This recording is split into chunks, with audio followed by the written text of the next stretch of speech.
First of all, I want to say on behalf of the City of Santa Clara, I commend Councilmember Dominic Caserta for making the right decision to resign from office today. His actions have had a terrible stain on our City of Santa Clara, and now we as a city can begin the process to move forward. As mayor, I believe our City Council acted quickly and responsibly in this situation. Next Tuesday, May 22nd, we will begin the process looking at our options for filling this now vacant City Council seat. As a mother with children the same age as Councilmember Caserta's alleged victims, let me tell you, I feel sorry for what you may have experienced. But I also commend you for your courage. It's not easy for anyone, especially young adults or minors, to stand up to people in positions of power. But many of you did stand up, and for that, our community applauds your bravery. Thank you very much for joining us this morning, and we will begin our process of healing and moving ahead in Santa Clara. So I'm available for any questions. Council is going to try to, was there any way the council could have removed him had he not resigned? Our actions this evening would be, if he had not resigned, would be to talk about his violation of our city code of ethics, and we were looking at admonishing him and potentially censuring him and asking him voluntarily to step down. We have no power to remove him from office. In his letter of resignation, he still maintains that the allegations against him are false and that he expects to be fully exonerated after an investigation is complete. Is there any concern that there may have been a rush to judgment and that perhaps we should have allowed the investigative process to unfold?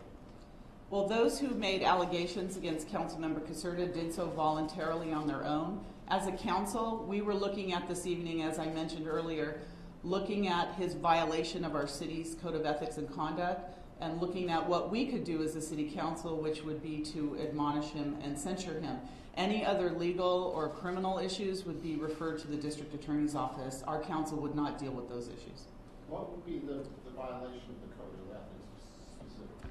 Acting morally and responsibly as a council member with above ethics. So it's a whole list. You can, hopefully we can get a copy of our code of ethics. It is online. You'll be able to see. We were going to discuss that this evening.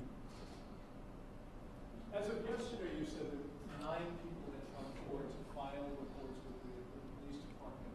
Is that tally still accurate? Do you have more information about were these people that he worked with in his capacity as a high school teacher, on the council, and as someone who was a candidate for school council? Our council is not privy to that information. That would be a question for our police chief in terms of how many complaints have come forward so far. As far as I know, it's still 9, but I haven't checked this morning. So that would be up to the police chief, police department, and the district attorney's office to follow through on any of those complaints and the nature of those complaints. Mayor, you said yesterday that you think that maybe some of these incidents go back 10, 15, maybe 20 years. How is it that the council can function and on the city government and be a teacher in the community without this coming forward or coming out sooner?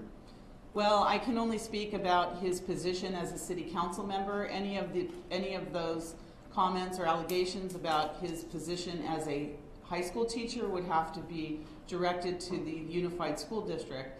But I have to tell you that we are going to ask some really hard questions going forward. We have definite policies and procedures in the city, and we want to make sure that the city council as well as our police department is transparent. And we also respect the public's right to know, but we also want to respect the rights of the victims as well. So we have some unanswered questions, and we want to make sure that there's a thorough and transparent answer to some of those questions about his position as a city council member. And we're going to take 2 more questions because the mayor needs to go. Mayor Gilmore, I know that this involves one city council member, the allegations, but to what extent does this cast a pall on the whole council? That was our concern. That's a really good question. That was our concern and the reason we act quickly and swiftly and responsibly on this issue. And the reason that tonight, even though Councilmember Caserta has resigned, we're still going to go ahead and look at adopting our censure policy. We've never needed this in the past, and apparently we are going to make sure it's in place in the event this happens again. We'll have something in place for the future. And the last question, please. With the city code the way it is, and with the city code of ethics the way that it is, and the allegations and the accusations occurring for the better part of 2 decades, what would the city council, or what could the city council have done to look into this? Okay, so the allegations have come from various sources, and anything that has come from the source of the city, we will fully discuss and look into our policies and procedures. I'm not really sure of the question, so I'm going to actually move to another question. Because the city did everything we could the minute we found out about any of these types of allegations. We acted quickly and swiftly and responsibly. Can you talk a little bit about your options for filling that seat and your initial thoughts of how you want to move forward with that? So thank you. We will this evening talk about at least referring to our city attorney and our city clerk to bring back next Tuesday the options for filling the city council seat. We have a city charter which specifically outlines how we can fill a seat. So we'll get that information, hopefully some tonight, but more likely the next meeting, next Tuesday. Do you plan to censor him despite his resignation? Is that? Since he has resigned from the council, we will not be censuring him. However, we will be putting a policy of censure in place in the event any of this happens in the future. We've never needed it in the past, but looks like we may need it for the future. Okay, thank you all for coming. So I also have her printed statement for anyone who is interested, and also a copy of Councilmember Caserta's